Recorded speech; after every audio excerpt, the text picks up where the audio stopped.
गुरु प्यारी साध संगत जी, राधा स्वामी जी। आज की स्टोरी का नाम है गुरु पल पल का साथी। एक बार एक पूर्ण संत अपने एक प्रिय शिष्य के साथ अपने आश्रम के पास एक वन के क्षेत्र में भ्रमण कर रहे थे। तभी उन संत जी ने अपने आगे एक बहुत बड़े और विशीले सांप को जाते देखा। देखकर अपने शिष्य से बोले, देखो कितना सुंदर प्राणी है, जाओ पकड़ो उसे, जरा पास से देखें। गुरु का हुक्म सुनते ही शिष्य बिना तनिक भी डरे या घबराए उस सांप पर कूद गया और उसे पकड़कर अपने गुरु के पास ले आया। अब वो सांप इस सब से क्रोधित तो बहुत था, परंतु अपने सामने एक संत को देखकर शांत ही रह गया। संत ने कहा, ठीक है, अब जाने दो इसे, और उस शिष्य ने उस सांप को जाने दिया।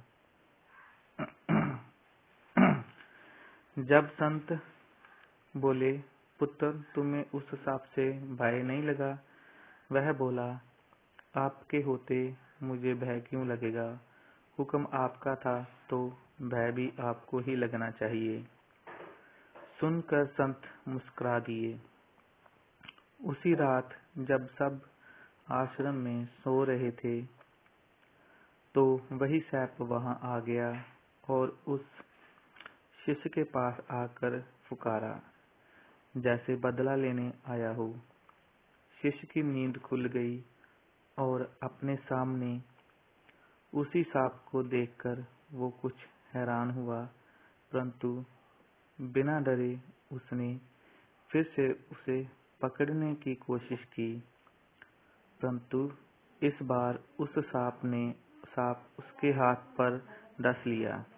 अब पीड़ा में उसने अपने गुरु को स्मरण किया और उसे कुछ भी नहीं हुआ। अगली सुबह वह अपने गुरुदेव के समक्ष हाजिर हुआ और रात्रि की बात कह सुनाई और बोला, देख लो, मुझे उस विशाले सांप ने काटने से भी कुछ नहीं हुआ। तभी संत जी ने अपना हाथ आगे करके दिखाया और बोले, देख लो भाई, तेरी जिम्मेदारी ली थी तो जो हुआ यहाँ हुआ है। उनका हाथ जहर से नीला हो गया था। अब शिष्य अपने गुरु के आगे नतमस्तक हो गया।